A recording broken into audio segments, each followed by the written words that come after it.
Estamos de volta com o programa Entrevista Record Atualidade. Nós vamos discutir agora a suspeita de que houve um estupro no programa Big Brother Brasil, da Rede Globo, e como isso afeta uma organização chamada Coletivo Intervozes, entidade que integra a Rede Mulher Mídia. Eu vou conversar com a jornalista Bia Barbosa. Bia, o que é o Coletivo Intervozes? O Coletivo Intervoz é uma organização de atuação nacional que reúne comunicadores, jornalistas, radialistas, pessoas dos mais diferentes campos e que defende a comunicação como um direito fundamental, não só como um assunto de especialistas, mas como algo que tem que ser discutido pela sociedade. Então, dentro dessa discussão, o conteúdo que é veiculado na programação das emissoras e que atinge a sociedade como um todo é uma das pautas que a gente trabalha. Tá.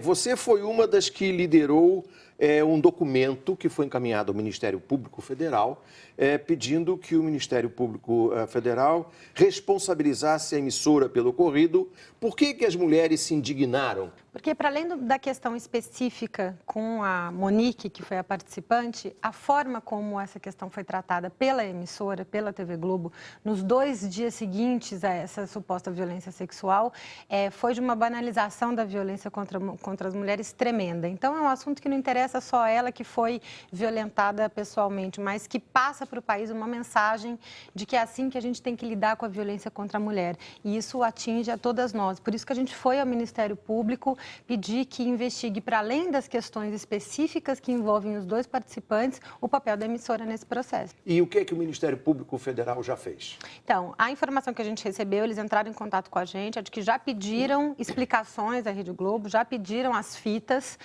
Até a semana passada, a informação que a gente tinha é que a emissora ainda não tinha enviado toda a documentação que eles tinham solicitado e ficaram, enfim, de agendar uma conversa com todas as organizações, para além da Rede Mulher e Mídia, que subscreveram essa representação para tentar construir essa possibilidade de um direito de resposta. Um direito de resposta não é algo que o Ministério Público possa decidir sozinho, é algo que você, se a emissora não concede, a gente já sabe que não vai conceder, precisa passar até pelo Poder Judiciário, mas você ter o Ministério Público como aliado nesse processo é fundamental. E a gente acha que o Ministério Público Federal daqui de São Paulo está partilhando dessas preocupações. Que resposta você gostaria de dar à Globo?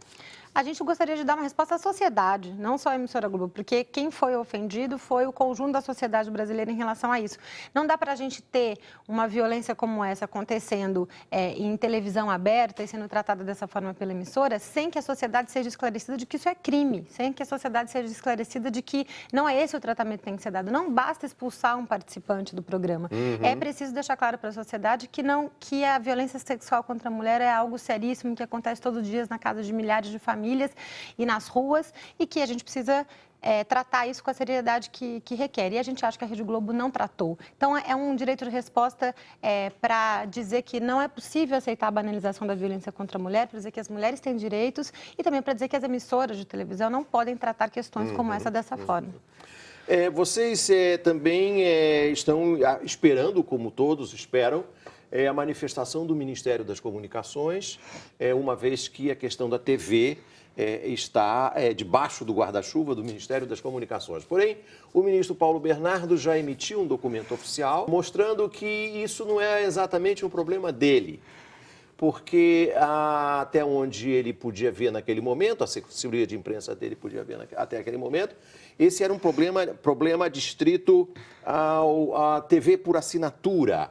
E a TV por assinatura está debaixo do guarda-chuva da Anatel e não do Ministério das Comunicações. O que você acha disso? Eu acho que é um subterfúgio que o ministro está criando para poder não assumir a responsabilidade sobre essa questão. Porque, de fato, a cena foi exibida na sua íntegra na TV por assinatura, só que houve uma edição dessa cena que foi transmitida na televisão aberta, houve uma série de declarações dos diretores do programa e dos responsáveis pelo BBB sobre essa questão. Inclusive o vazamento de falas sucessivas dela, sim, suspeitando que tivesse sido violentada no primeiro momento. E falas dela que explicitaram que até 2 dias depois do que tinha acontecido, ela não tinha tido acesso às imagens. Quer dizer, ela sequer sabia o que tinha acontecido com ela no momento que ela estava desacordada.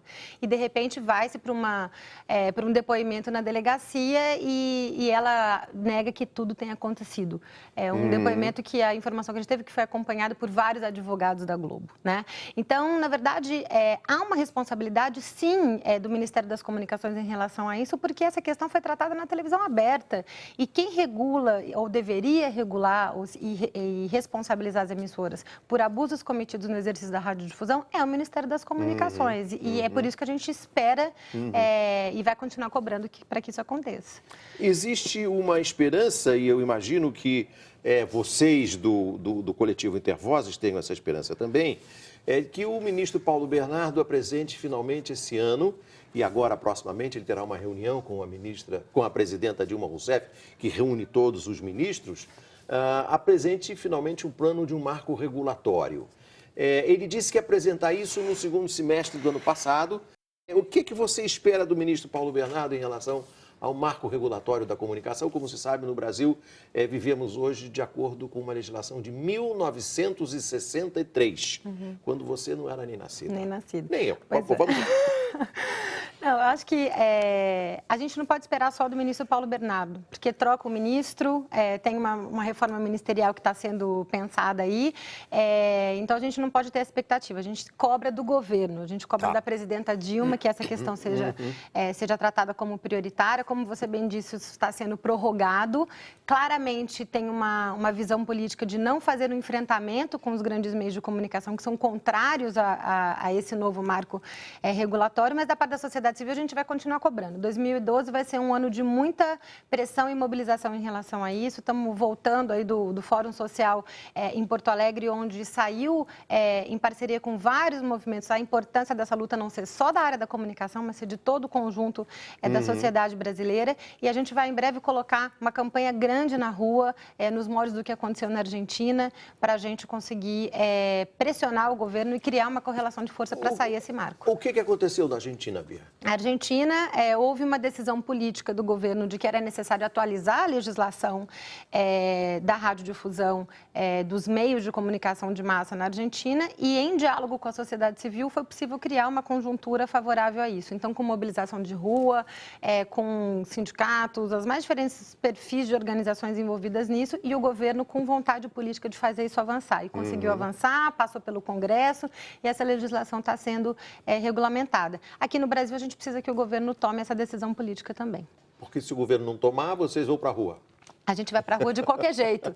A gente vai para a rua de qualquer jeito. Agora, a gente sabe que um processo como esse requer decisão política. E é isso que a gente está cobrando do governo, até porque tinha uma expectativa que esse governo Dilma fizesse isso, porque saímos do governo Lula com esse compromisso. Né? O ministro Franklin Martins, na época ministro do governo Lula, deixou para a equipe de transição um anteprojeto construído. Então, não há nada que justifique. Mas o ministro Paulo Bernardo não gostou desse anteprojeto, disse que tinha muitas besteiras. A gente não sabe que besteiras foram essas, porque até hoje esse projeto não foi colocado em discussão. E a gente acha que se ele não for aberto para um debate com a sociedade brasileira, essa correlação de forças não vai nascer magicamente. Né? Então, o governo precisa assumir o protagonismo em relação a isso, e a gente, enquanto sociedade civil, precisa pressionar e precisa garantir que sejamos ouvidos. Para o nosso espectador que não acompanha isso com o empenho que você acompanha, Bia, me dê, assim, 2 ou 3 pontos do que você acha que deveria ser um marco regulatório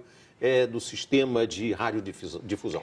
Só para esclarecer, antes a sociedade civil construiu 20 pontos, né? Então, a gente está trabalhando com uma plataforma de 20, mas questões centrais. Algo que impeça a brutal concentração da propriedade dos meios de comunicação que a gente tem.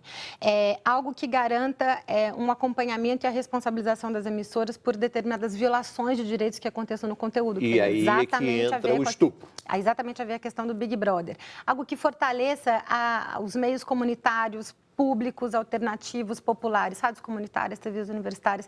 Hoje, a mídia pública brasileira e a mídia universitária comunitária está restrita na televisão a cabo. A gente precisa garantir espaço para isso na televisão aberta. É algo que universalize os meios de comunicação como um todo. A gente está defendendo banda larga universal para a população. A gente também não pode ficar só na discussão da radiodifusão, de qualidade para todos. Né? Acho que e barata. E barata.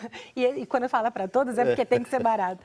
Né? Então, esses são pontos centrais, que as concessões não sejam renovadas automaticamente, sem nenhum tipo de avaliação. Você, por exemplo, concorda com a ideia de político ter televisão?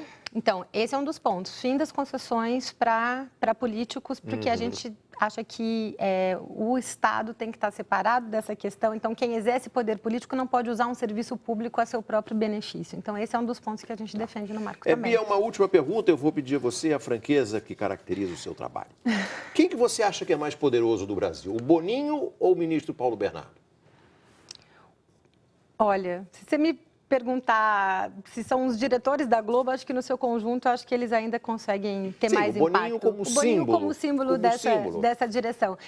Eu acho que eles têm conseguido segurar mais as coisas do que o ministro Paulo Bernardo tem conseguido botá-las para frente. Bia Barbosa, pesquisadora e militante do coletivo Intervozes, muito obrigado. Obrigada a você. Obrigada. O programa Entrevista Record fica por aqui. Muito obrigado. Até o próximo programa. Boa sorte. Record News, jornalismo 24 horas de plantão.